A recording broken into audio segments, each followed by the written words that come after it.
Hey,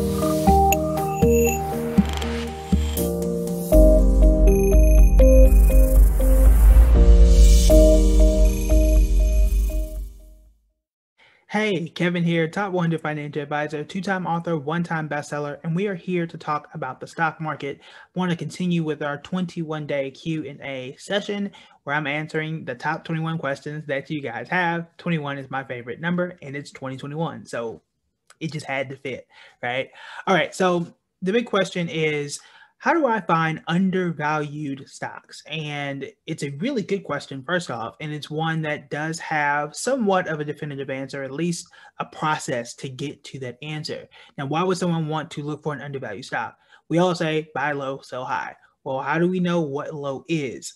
A part of this is finding out what price to pay for a stock and if a stock is a good value. You're trying to find, wouldn't necessarily say the right price because that's really difficult to find out, but the right level. Is this company a good value right now? And if it is, I can get in today, and within a year, 2 years, or sometimes even longer, that's when the stock will really take off. And the benefit of doing that is, again, you get to get in when it's cheap, when it's right, when it's good, and then the world comes up and catches up to you after the fact. This is a value investing train of thought or philosophy. Warren Buffett made this extremely famous and had beaten the market for years and years and years by doing this exact same thing, or some of the exact same things. Now, there are benefits and disadvantages to value investing. The good thing about value investing is, again, if you can do it right, you can get into a lot of great stocks at a lot of great prices and sit around and wait for things to improve. On the opposite end, if you don't do it right, or if it doesn't work for you, then you could be sitting on things for a mighty long time. You could be waiting a year, 2 years, sometimes longer for that stock to really pop and for the value to be realized by the stock market. So that's kind of the long and short of it. Now, the question is, how do we find out? We do this by using financial ratios for the most part. Most people use financial ratios. Financial ratios are basically when we take the statements from a company, the financial statements, how much did you make, what is the price of the stock, were you paying dividends? We take all that, we crunch the numbers, and it spits out another number. That number tells us whether something is overvalued and just not for us, or undervalued and an opportunity for us. And then we decide what we want to do from there. There are hundreds, literally hundreds of different ratios. Some people like some ratios better than others. I'm going to give you two of the most common, and you can make a choice from there. So the first one is called the PE ratio. That is price to earnings. What is the stock price divided by the earnings? Earnings are what the company made after you paid the bills, after you've paid the taxes. Pretty much the profit. If you want to get technical, there's some other terms, but basically, how much does the company make after they paid all the bills? So you're taking the stock price divided by that number. Now, thankfully, we don't actually have to go through and type out those numbers and do the math for ourselves. There is a very easy tool, one I've been using all the time that you have seen me use, and that is Yahoo Finance. Basically, in general, and write this down if you need to, when you take out the industry of things, meaning like tech and consumer goods and all that kind of stuff, generally 15 is the number. You want to have 15 or under. Anything at 15 or below, that is an undervalued stock. Now, I will say that each industry has a different metric.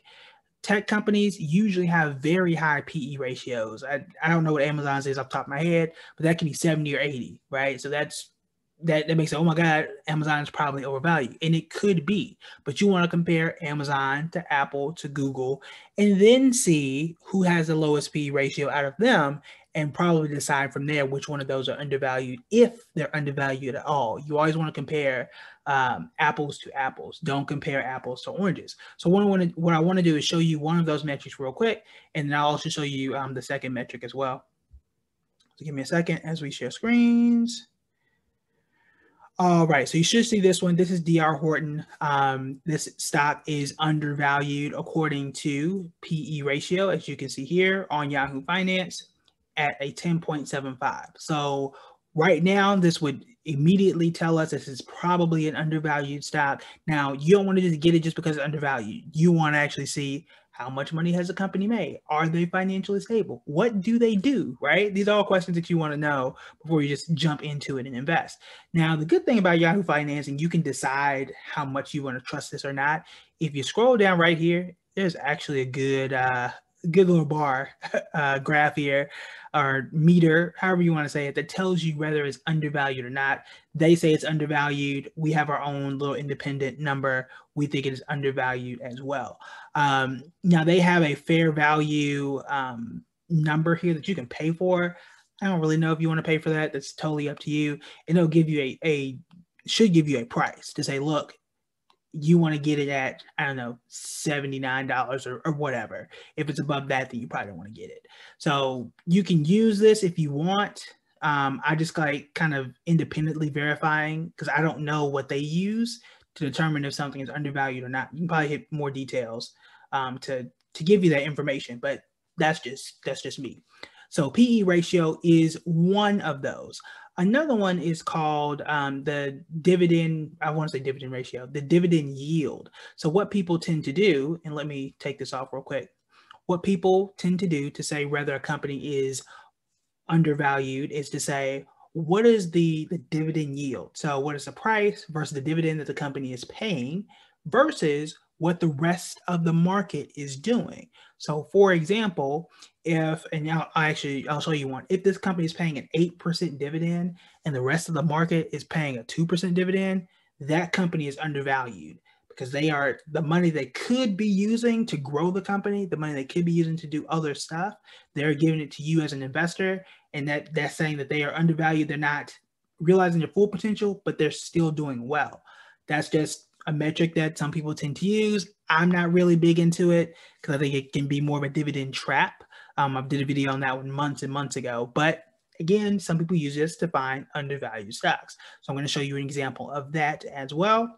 Let's go ahead and hit this, and here we go. So that was D.R. Horton. As you see here, according to the dividend yield, well, actually, what you would do, the first thing is, what is the average S&P 500 dividend yield? That's what you want to look at first. So you can actually Google that. Average S&P 500. I know I didn't spell it right. I'm just throwing stuff in here and clicking it. There we go. All right, so it says, actually it gave us one a second ago. Approximately 2%. And this is 2014. So this is old. You really want to know what the 2020 number is. I don't think they're not going to give you one for 2021 because it's so early. So anything above 2% is probably pretty good, which tells us that it is undervalued. So if you're above 2%, you're paying out more than that. That's a good number for us. This might be something we want to look into. So one of the companies are most infamous for paying out a good dividend is ExxonMobil, 8%. Maybe this is something that's going to be undervalued. Now, for me, that answer is no. I still don't personally trust ExxonMobil. You can see here. I don't know why that looks so weird. You can go and click the graph and see. Is this a time for you to enter ExxonMobil because it's cheap, or has it just been falling off for years?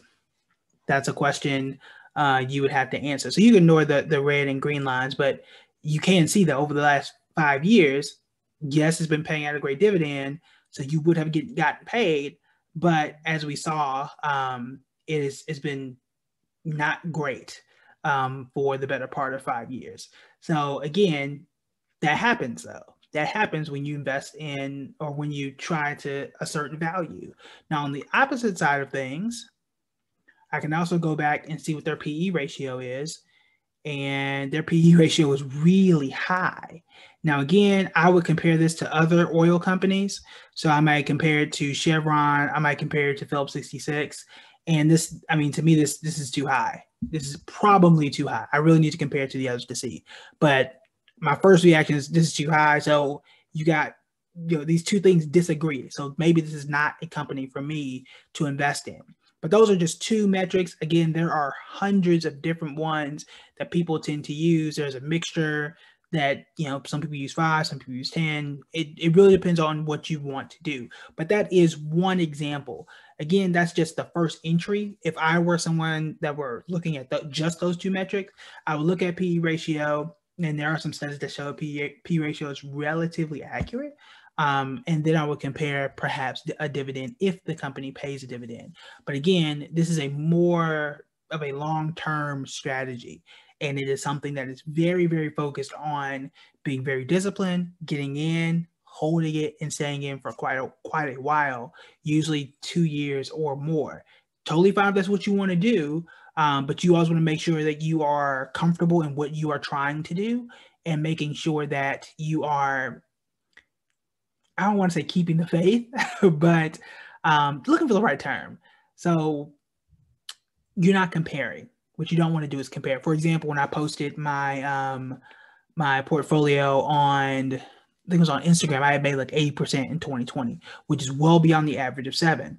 You don't want to say, oh, well, Kevin made 7, but I'm investing in stuff that's undervalued and I should have made 80%. That answer is absolutely not. If you're investing in value companies, you're probably not going to ever see that number in the first year. It could be a few years before you really start to ramp up and see a stock take off. So those 2 things aren't congruent. You want to stay in your lane. Value investors are very slow. Value investors really understand the numbers. They measure once, measure twice, cut once, and take it from there. So just wanted to give you the focus there. But that's how you find undervalued stocks if that is something that you're looking into. That's not the only way to invest. There are several others, many of which we will cover in our 21-day Q&A. All right, so before I go, make sure that you hit the like button, hit the subscribe button, share, comment if you have any questions, and make sure that you check out the 2021 Invest Yearbook. We had some undervalued stocks there as well. My friend Andre added a very, very interesting one that he sold me on it. He sold me on it. I was a little shocked to see it there, and he's actually got some very good points. So make sure you check that out. All right, that's it for me. I'll talk to you guys later.